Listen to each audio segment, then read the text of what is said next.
Hey guys, today I'm going to be doing a 1-year review of my Tesla Model 3 and if I'd buy it again, so if you're interested, stay tuned.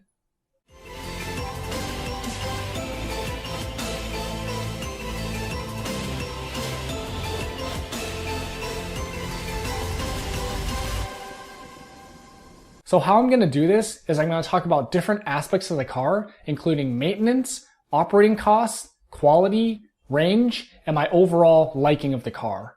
So first, maintenance. Tire rotations are obviously going to be part of that. I've driven the car 10,000 miles over this whole year. It's a little bit more than 10,000. And so basically for me, I'm only doing one tire rotation per 10,000 miles because I have the MX-M4s, which are basically, they're not performance tires. They're, your kind of normal everyday person cars, so they don't need to be rotated as often as, say, the performance wheels. Those ones I would rotate every 5,000. Anyways, so 10,000 miles, I've driven the car about a little bit more. I've rotated tires once, and that's basically it. I can do tire rotations myself, since if you've been around my channel long enough, I've done car maintenance on all my Hondas and the Subaru I had, and so that's real easy for me to do. So that didn't cost me anything. If you were to take that to somewhere, they should be charging you under $50 for that. Usually be like $20. And like I always buy my tires from America's Tire, and if you buy tires from there, you can get it for free. And I've read online that a lot of people say that even if you don't buy tires there, if you take your car there, they'll do your tire rotations for free as well. So just make sure you have your jack pads. And that's really the only maintenance I've done on this car for the entire year. It's just one tire rotation that I did myself for free. Obviously, window wipers if you need to do that, or no oil changes, of course. That's really good. None of the other big maintenance stuff, of course. There's no timing belt or anything like that. No fluids to change, really, kind of. So yeah, really just tire rotation, and that's basically it. So I just wanted to note, because I do live in the Bay Area here, it's very mild weather, kind of, for the most part, and so I haven't even had to refill the washer fluid, because me personally, I don't really use the washer fluid all that often. The car is garaged 100% of the time, so another reason I don't need to use washer fluid, because I'm not going to have a fogged up window since it's winter time now. And so, yeah, really nothing. I haven't had any big issues on the car either, which is very good. Elon, obviously has been talking about these Model 3s, the batteries can go 500,000 miles. The chassis is made to go 1,000,000 miles. And so I'm not expecting any issues with that, basically for the life of the car. The only thing maybe down the line is the software. So because there's a computer in the car, computer components, motherboards, things like that sometimes don't last. So we'll have to see over the next couple of years. Hopefully we won't have any issues, but over the next couple of years, see if that starts to get messed up or starts having issues. But at this point, after 1 year, I've had no problems with the car, and it's just been my daily driver, super reliable. And so it's great to have and great to know that it is a reliable car that you don't have to worry about things, breaking. Next aspect is operating cost. So obviously the big one is going to be electricity or energy. So lucky for me, I have basically free charging at work. So I basically probably a month or two after I got the car, I stopped paying for electricity altogether. So since then, I haven't paid for any electricity at all. So that's obviously even cheaper for me than if you just had, your plug at home that you use to pay. So basically, I did another video a while ago where I did some calculations. And so based on my driving habits, I get about 4 to 4.5 miles per kilowatt hour. And so my home rate, like I said, I haven't paid for energy in a while. So I was actually talking to a friend who does have PG&E, and he has the time of use rate right now because he does charge at home. And he was telling me that it's like 16 cents a kilowatt hour right now. And then they also charge a generation charge as well, which is basically like a 2-cent extra charge per kilowatt hour. So it's like 18 cents a kilowatt hour, which is pretty cheap. It's kind of cheap. It's okay. That's an okay amount. And so that's what you would pay, which, obviously is a lot cheaper than paying, it's like $4 plus a gallon for gas right now. So that's obviously going to be way cheaper.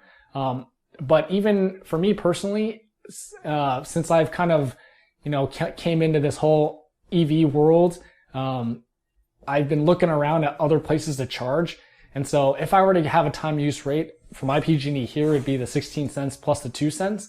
But I've actually found another station that's right across the street from work that basically if I wanted to actually pay and charge and not have to fight people for free chargers, it would only cost me 8 cents a kilowatt hour. So I don't think I'm going to be using my plug at home anytime soon because I can get free charging at work. And even on top of that, if I get tired of fighting with people for free charging at work, I can just go to down the street, not even down the street, it's literally like 100 yards away and plug in there for 8 cents a kilowatt hour, not have to fight with people at all. So it's really cheap to have an EV car.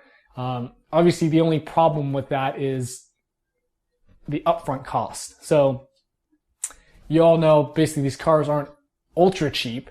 They're cheap, but they're not like Civic or Corolla cheap where you're paying like $25,000 for the car and that's it. But then if you spread that out with the maintenance, the gas, all that stuff over like 5 years, the Tesla will be cheaper. So even if you were to get the SR Plus, the cheapest one at 40 grand right now, that's going to be cheaper over the long run when you include all these other things. And for me, it'd be even cheaper because I don't pay for electricity at all. So it's just operating costs are real cheap for this car. So if you can front that money, it's totally worth it to get an EV and you're saving the world at the same time because you're not creating emissions. Insurance is another big one. And so when I got this car last December, the insurance that I had was not very cheap at all. It was $1,400 a year for this car.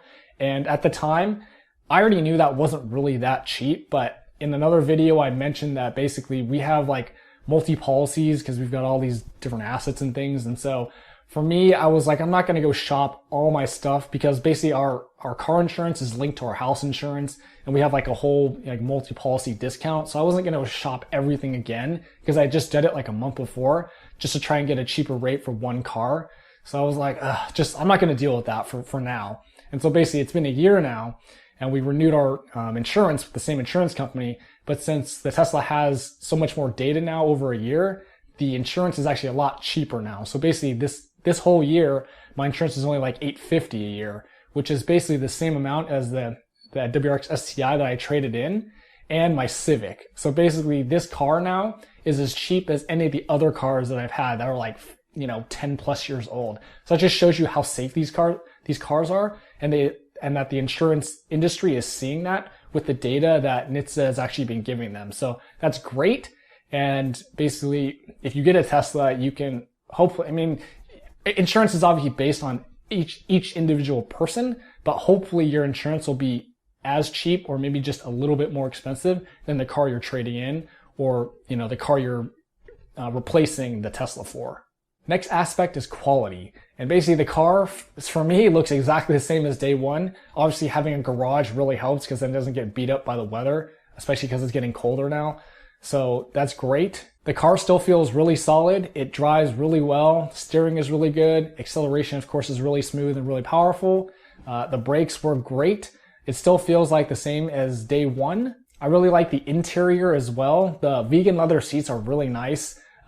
In my opinion, the only thing I don't really like is the stupid center console that I think a lot of people don't like. That piano shine is kind of just not there. It's crappy. And I've already scratched it multiple times trying to clean it. So I was like, whatever. That's the only thing I think a lot of people will agree with me that they don't like. Maybe I'll wrap it at some point, but I haven't had a chance to do that and just whatever. So that's the only thing I really don't like about the interior. The car is only a year old, but who knows how you treat your car. You could have paint issues. My car's been totally fine.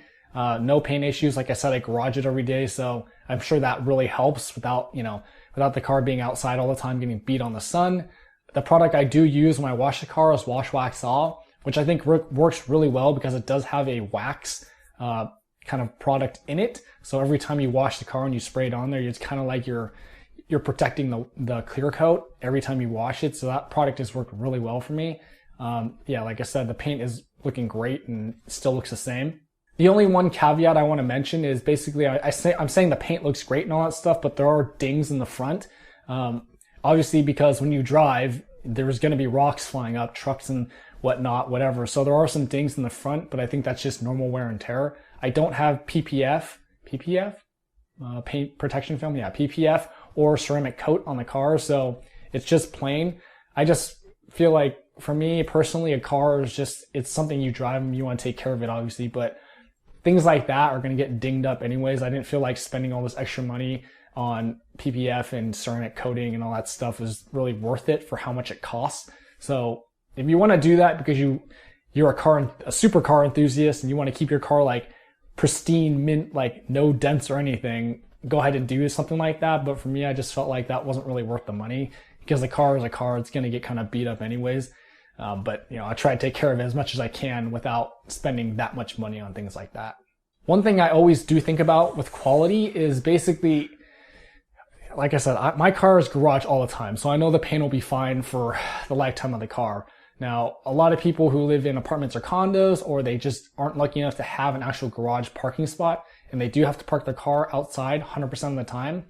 Kevin, my friend's P3D, if you've seen the video, our performance video where we were racing and stuff, he doesn't have a garage spot, so he has to park the car out 100% of the time. Cars like that, I just worry. Not that I do worry, but basically, I want to see, as time goes on, these cars get older, how the paint quality holds up. Because, if you've seen every other car company, after a couple of years, if the car's been parked outside for all the time, all that oxidization from the sun, like all the rays beating on the car, I want to see if that's I probably assume it's going to happen. I'm going to be sad when it happens, actually, that like when these cars have been sitting out in the sun for that long, the clear coat's going to start to peel because of the sun beating it and all the cold weather and all that stuff. So hopefully that doesn't happen, but these cars are really too new right now to see that. So that's one of those things that we'll have to wait and see, but I'm going to be kind of sad when I start seeing Teslas that have clear coat peeling off because they've been beat in the sun and frozen in the winter all the time. So that's one of those things where it's just like, hopefully it doesn't happen, but it's probably going to happen at some point. Next aspect is range. I haven't had any issues. I have a mid-range Model 3, so it's 264 now. Total miles. When I charge it to 90% is 230. And so for me, that works perfect because my work is 8 miles away. So 16 miles round trip a day, which is a whole lot of nothing. It works fine when we have weekend trips. We'll go to San Jose or SF or somewhere about, 90, 100 miles round trip. And so it's not a problem. So range is not a big issue at all. And even for me, the mid-range works plenty fine. Battery degradation, I haven't seen any at this point. I charge it to 90%. I just keep it there all the time. I never charge it to 100%. I really don't supercharge very often. Only in the beginning because I had that 6 months free. That was the referral program at the time. So I would supercharge at that point, like maybe once a week, really just on the weekends when I was doing side business stuff. We do our weekend little trips and stuff. And that was really the only time I needed to supercharge because it's just faster. And I didn't want to hog the free chargers at work for that long. And so I haven't supercharged really very much at all. It's really all just been level 2, slow trickle charging. Now this is another thing I could see a lot of people, especially if they're not into tech or they just wanted a Tesla because it's an EV, they know it's going to be cheaper than gas, is that they don't take care of their battery. They charge it to 100% all the time, or they're just supercharging like to 100% all the time and not taking care of the battery. That's when I could see the degradation really happening. But if that happens, I know at some point earlier in the year, Elon did mention that they can replace just specific cells that are degraded rather than replacing the whole pack. So that's a really good option for people that don't take care of their battery. It's going to cost them money, but it's not going to cost them like an absorbent amount of money because they can just change the cells rather than the entire battery pack. So it'll be a lot cheaper that way, which is great. Thanks, Elon, for allowing us to do that. I think that works great for everybody. And the last aspect is overall, I'm really happy with this car. It's a great car to have. I don't even know if I'm going to ever own anything else but Teslas unless these ICE companies start coming out with really quality EV cars, because this car is absolutely great. The acceleration is quiet, it's powerful, it's pretty nimble in the corners for a bigger car, and it's just really fun to drive all the time. And it's great that Tesla is considered a luxury brand because it really is. I mean, these cars are on par with Beamers and Mercedes and all those other luxury cars, but you don't have to pay as much for them. So it's great that you get that luxury. You get a cheaper car in terms of energy, like spending wise, operating costs, but the quality is there and it's just a great car overall. So hopefully all you guys that are on the fence, you can afford the upfront costs, because remember, basically you buy a car at a certain price, but then you have all these costs over the life of the car, with the maintenance and the gas and all that stuff. So hopefully you can see through just the beginning price of, a Civic is 25,000 and this Tesla's like 40 or 50,000. But basically over the long run, when you include all that stuff, the Tesla really is cheaper. It's just, you have to be able to have all that money up front or be able to get a bigger loan so you can afford the car, in the beginning. If you can do that, this car will save you money in the long run. The OTA updates are freaking awesome. These are obviously going to offset the depreciation a little bit. And even just for my car, which I think, lucky for me, I think my car got the biggest jump in power out of all the different variants. So when I bought the car, on Tesla's website, it said 5.6 0 to 60. I just did a video last week testing out the 0 to 60 again after 36.2.1 that update, and I'm down to 4.9. So that is a really big jump for a car to, in the 0 to 60 department, and I didn't have to pay anything for it. It was totally free. So that's something you're not going to find with any other car company at this point. So if I were to go back in time and do this again last year, the definite answer would be yes. I would definitely buy a Model 3 again. I think the only regret I have is I should have bought in a long range instead of the mid-range at that time, because I could use the extra range sometimes, but I can get away with it. It's not really that big a deal. And so yes, I would definitely buy this car again if I had the chance. You don't have to worry about maintenance. You never have to go to a gas station again. You never have to really plan when you need to get gas, because you can put the car in your garage, you can plug it in overnight, and you can wake up every morning to a full charge. And that's just great. And it saves you tons of time in the long run, over the long span, rather than going to gas stations all the time and spending your 5 minutes here, 5 minutes there. Plugging in at home is going to save you a ton of time, and you don't have to worry about filling up and having, you have a full battery every day. So hopefully this review helped you decide if a Model 3 is right for you. Let me know your decision in the comments. Don't forget to like, share, and subscribe, and thanks for watching.